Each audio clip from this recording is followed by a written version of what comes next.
பிறந்தவர் யாரு? ஆடும் வினையை ஒழிப்பது யாரு?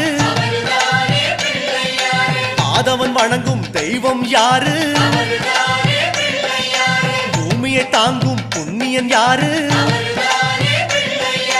அனலாசுரனை தின்றது யாரு? ஆணவம் நீக்கும் நாயகன் யாரு? முப்புரி அணிந்த மூலவன் யாரு?